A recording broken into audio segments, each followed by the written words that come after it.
if she was out there waving a free Palestine flag or whatever the hell these people do, if she was out there doing all that, she never would have been questioned by the left with this ad. Not once. Because A, she's very popular. And part A, Mark II, she's also very popular with middle America.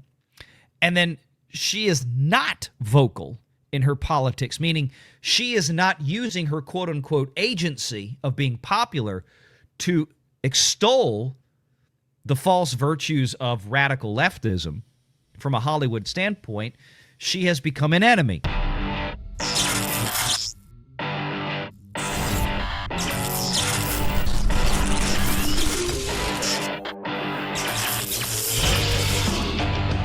Renegade Online. Sydney Sweeney won't apologize for the American Eagle ad, refuses to take the bait in a new interview. Now, we've all seen clips out around on the social media out there on this one, and I'm just now getting a chance to kind of cover this on a live show. I think this dropped like Thursday, was the day after we did the live show. I wish I'd gotten some of the girls here. Maybe I'll do this for Wednesday, see if Michelle wants to hop by for this one. But in an age where every celebrity appearance can become a political trap, Sydney Sweeney just gave a masterclass in keeping her cool as she refused to take the bait laid out by virtue signaling. An interviewer seemingly wanted to get her to apologize for her American Eagle jeans ad. And what I'm going to do here real quick, I just realized I need to copy this over to a different tab so I can grab the audio here.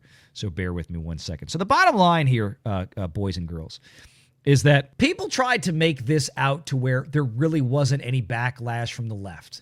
But we all know there was. And look, the joke was funny. We all got the joke. But people on the left are humorless. They're really angry, humorless, sad people.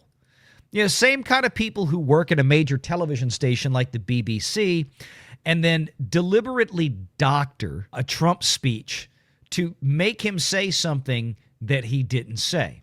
Not that we've ever seen that anywhere before, of course. Okay. No. So you've got this one here, and Sydney Sweeney, God bless her, is just unapologetic. No, I made a joke about great jeans. You know, like you wear them and great jeans because Sydney Sweeney's attractive. Okay? Huh. She's good looking. She has nice boobs. Have you seen these women? Have you seen these women on X sharing this picture of Sydney Sweeney swimming? And because she's not wearing makeup, that's their own. Yeah. They're trying to. Have you seen that? I mean, yeah, it's crazy. This is the interview clip, and I swear when I first saw this, and people were sharing the criticism of the content, which was basically that maybe specifically. I thought this was a Minecraft character. She got the square head. I was waiting for her to look in the camera and go. Meh. Would you leave Ryan Johnson's sister alone? Quit it. God. Quit it. You leave Ryan Johnson's sister alone. I'm like, oh, God. She's even wearing green, for God's sake. The criticism of the content, which was basically that maybe specifically in this political climate, like. Maybe specifically in this. She can't even look. You realize, okay, let's take this apart. She can't even look at Sydney Sweeney right now. And she's trying to do a gotcha moment on Sydney Sweeney with this American Eagle jeans ad. To which, first of all, Sydney Sweeney probably didn't need any coaching from PR experts on this one. She just strikes me as the type of young lady that just could handle this completely on her own, and she genuinely doesn't give a damn. Almost like she's getting confidence from something. I don't know where she's drawing that confidence from, but somewhere deep down around her. Oh, yeah. That's something. The confidence sacks. Got it. Yep. But you've got this interviewer here who's trying to set up this question, and in a telltale moment of very bad body language, this interviewer here, she can't look at Sydney in the eyes. And I'll go back and look at this. Sydney is staring her down. Okay? She's sitting there. She is calm. She is totally comfortable. She has every bit of confidence right now. She is looking, the reporter's not looking at her. The interviewer's not looking at her. Sydney is just staring right at her, trying to make eye contact, be professional, be polite, but be herself. I understand why the male interviewers have a hard time looking her in the eyes, but I didn't realize that the women had a Similar problem, different reason. The women have a hard time looking at her too because they're jealous. The criticism of the content, which was basically that maybe specifically in this political climate, like white people shouldn't joke about genetic superiority. Look, Sydney's still looking at her. The reporter has not looked at her yet on this question because the reporter knows what's about, the stupid nonsense that's about to come out of her mouth. Sydney already knows the stupid nonsense that's about to come out of her mouth. And still, Sweeney is looking right at her. And the reporter hasn't looked up yet to get this question out. Superiority, like that was kind of like the criticism. People shouldn't joke about genetic superiority. Like that was kind of like the criticism, broadly speaking. And since you are talking about this, I just wanted to give you an opportunity to talk about that specifically. I think that when I have an issue that I want to speak about, people will hear.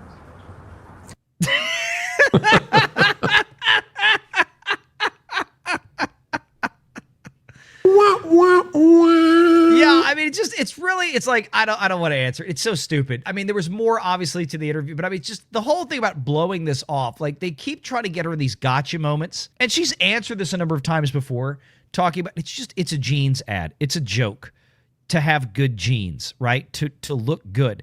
At no point in there did they say American Eagle jeans are for white girls only.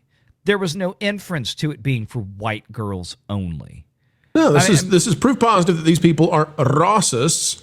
They're internally racist, and the reason you know that is because everybody who laughed and had a good time with this, the people who wrote the ad, Sydney Sweeney herself, none of them ever concluded when they made the joke that only one race has great genes.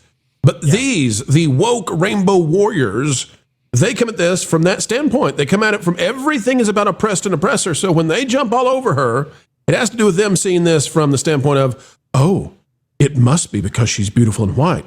No, normal people. I don't want to say that Sydney's normal. Well, you know why. But normal people believe that everybody of every race can have good genes. It's not a racial thing. These people want to make it about race because that's all they see. They are the 24/7, 365, 366 in leap years, racist extraordinaires. Yep. The lighthearted wordplay meant to tie jeans and jeans together was immediately twisted online by activists claiming it was somehow, quote, problematic and racist. It was an accusation so absurd it would almost be funny if it hadn't become a headline. Now, here's the funny part with this, right? We were told since all this went down a month or two ago, whenever it was when the ad came out with Sydney Sweeney, that, this was BS. There was no outrage. There was no boycott of Sydney Sweeney. Nobody was mad about that. This was made up on the right. The Trump people made all of this up to try to make something out of nothing.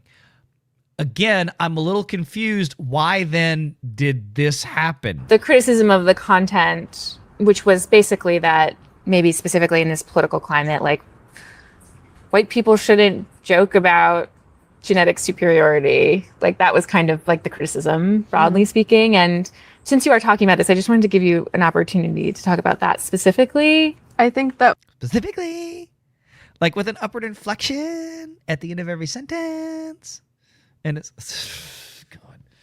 Oh, these insufferable liberal white women know-it-all, know-nothings. Yeah, so, okay, again, remember, the right made all this up. There was no outrage. There was nothing about this. But yet, we get mid-chick here. We get, a 4 out of 10 chick here interviewing Sydney Sweeney. What was her name? Catherine Stoffel of GQ, right? So this GQ, this is, again, not a fly-by-night magazine, but a GQ pressed Sydney Sweeney repeatedly to respond to the backlash. However, Sweeney stayed out of it and composed and unbothered, treating the entire controversy for what it was, an overreaction to a harmless pun. I did a jean ad. The reaction was a surprise, but I love jeans. All I wear are jeans. I'm literally in jeans and a t-shirt every day of my life. When Stoffel brought up that President Trump himself had praised the ad as fantastic, clearly hoping for a reaction, Sydney Sweeney remained neutral and unmoved. It was surreal, she admitted. It's not that I didn't have that feeling, but I wasn't thinking of it like that or like any of it. I just kind of put my phone away. I was filming Euphoria every day. You know what's funny about this? If Zendaya had done this, Yeah. same tagline, same punch, everything about it, they would have celebrated it. Yep. If Selena Gomez had done this exact same thing, they'd have celebrated it. I can go through all of these young people. Even the Zeg, even Rachel Zegler, if she'd done it, they would have celebrated it. It is because of the skin color of Sydney Sweeney that they find some way to be offended. It has nothing to do with her skin color. It's all about the fact that she's beautiful, and women of every race can be beautiful and are beautiful. They can't stand, though, one race being beautiful, even if they're the same race as her. They can't stand it because they're always looking for oppression. The problem with it is that Sydney's white. And the people complaining about this don't like pretty white girls. I mean, it's the bottom line. There is a lot of racism out there. And I more and more of it over the years has been directed to people like Sydney Sweeney. I mean, look, we've talked about it a number of times. The WNBA, an incredibly racist place. They hate white girls over there by and large. Not everybody that plays in it, but most of the ones that play in that league, they can't stand white girls. You don't believe me? I got 2 words for you, Caitlin Clark.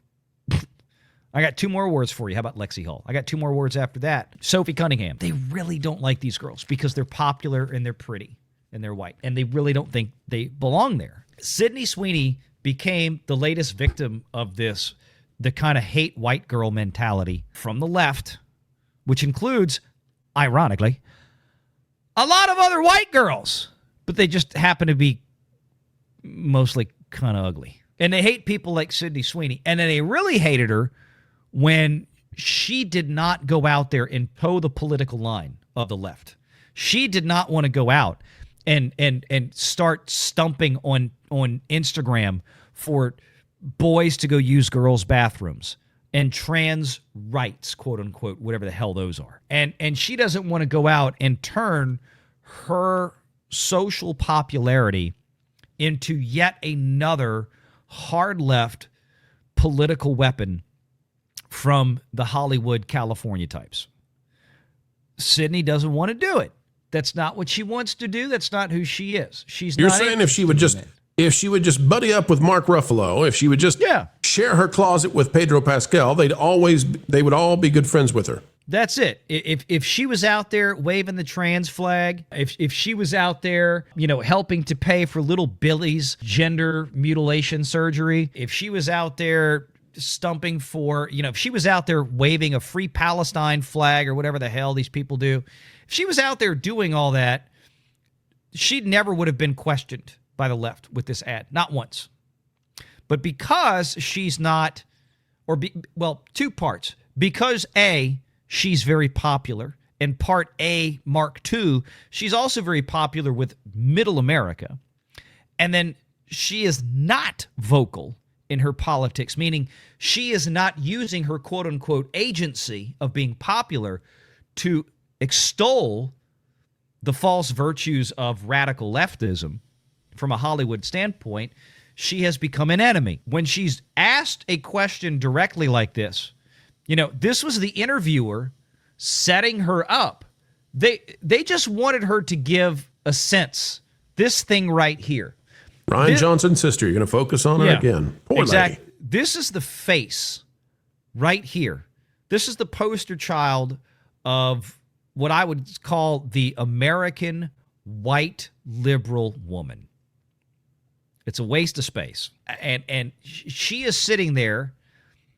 I can promise you she probably doesn't really like Sydney Sweeney very much, I would guess. She's probably pretty jealous of Sydney Sweeney, I would guess. And I base my opinion, my read on this situation, by merely her body language right here. Because, again, she knows she's about to ask a question, a ridiculous, preposterous, white liberal woman question. Is there any other kind of white liberal woman question? A stupid question that she can't even look the subject of her interview in the face to ask. I only wish Sydney had said to her before she gave the excellent response, I wish she had said, I need you to do a land acknowledgement before you ask me that question. Mm-hmm. That's the only way it could have been better.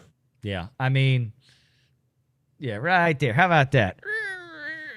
Don't you think what you did was insensitive? I mean, look at the face. The smug look. And I love the people who are like, if you look up smug, you'll find a picture of this frame right here of this woman's face right next to it.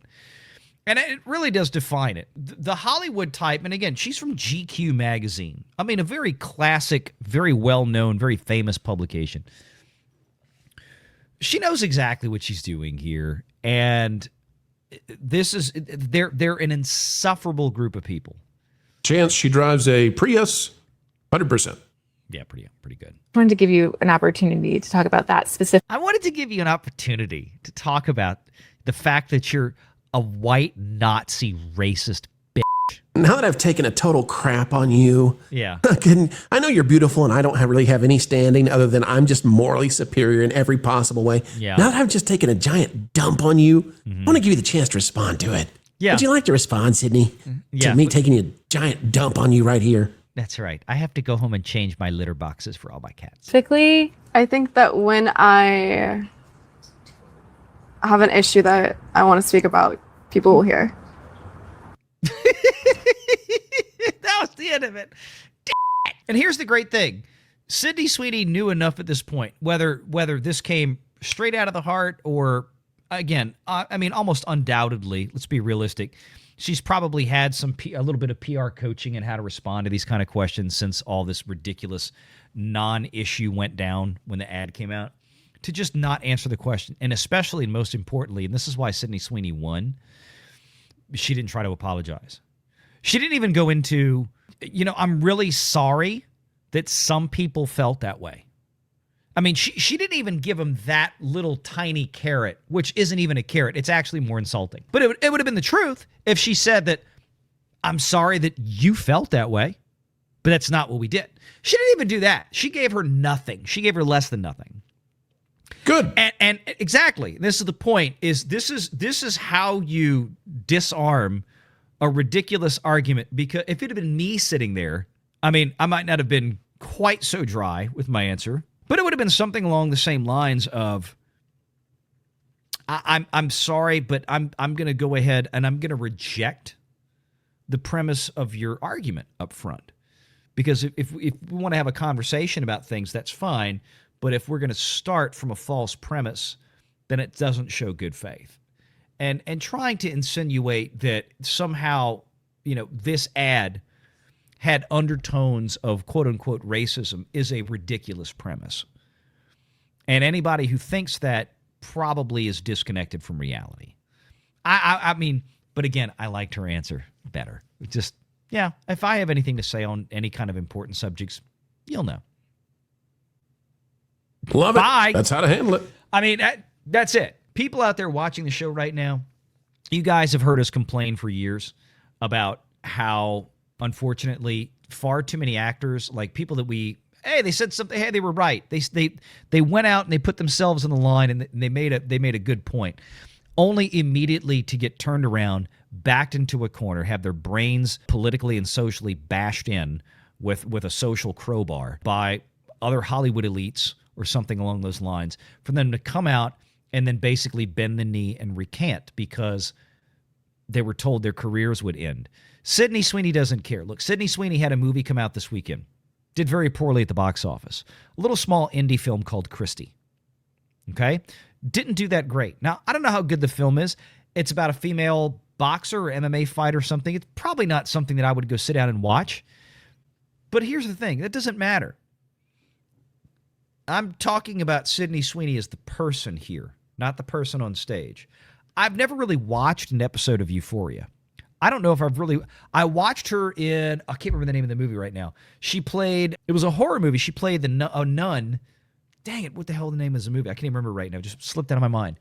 Good horror movie. I enjoyed it. A little gory and gruesome, but I mean, it was actually a pretty cool movie. And she wasn't all dolled up in it. I mean, she didn't have she was a nun. I mean, but she did great in it. Look, I said the last time we talked, about Sydney Sweeney when the subject came up, when the American Eagle ads came out, I said Sydney Sweeney's real power, I find, is as an advertising influencer. There's not a lot of 17, 18-year-old girls that are going to go watch Sydney Sweeney in a movie like Christie. But they love Sydney Sweeney. I mean, my 18-year-old, she's like, oh, she's so pretty. Oh, all my friends love her. We love her. Now, they're not going to go watch her in a movie like Christie because it's about a chick getting the crap kicked out of her in a boxing ring, right? It's not a girly movie. But a lot of them do like to watch Euphoria because it's a very girly show, right? And that's what she's good in. Sydney's power is in the advertising, and American Eagle proved it, among other things. Her power is in the influence that reaching the younger girls out there, that instead of seeing Sydney Sweeney get down on her knees and kowtow to the social political left and go in for all these radical LGBTQ, free Palestine and all this crap, she's staying out of it. She's honestly, as crazy enough as it is, she's probably one of the best examples for teenage girls to follow in terms of, a Hollywood actress these days. And granted, I get the fact that, she's out there in some of her roles and she gets risque and she's, I think she's done a couple movies where she had like some nude scenes or something in it or partial nude. I don't remember. I mean, no, all kidding aside, Valiant, you've watched them all. No, I really haven't. I have no idea. I've heard, I don't know, because I couldn't even tell you what movies they were. I just know about her what I see posted on X. That's my experience with this young lady. But from what I have seen, the way that she composes herself in these types of conversations, like I want to see more of her. Because this is what Hollywood needs to go back to. Instead of dealing with all of this nonsense constantly, it's just an ad. It's an ad. And it's an ad about having great genes because she's pretty. She's got the blonde hair. And, I know it's not her natural color even. But the bottom line is she's pretty. And that's the big thing. That's the joke about having good genes. That's it. To try to turn it into some freaking neo-Nazi thing, I mean, you have to have... You've got to be mentally dysfunctional. Seriously. Go find something better to do with your time. Make sure you're subscribed to Valiant Renegade and join us every Sunday at 6 p.m. Eastern for the live show.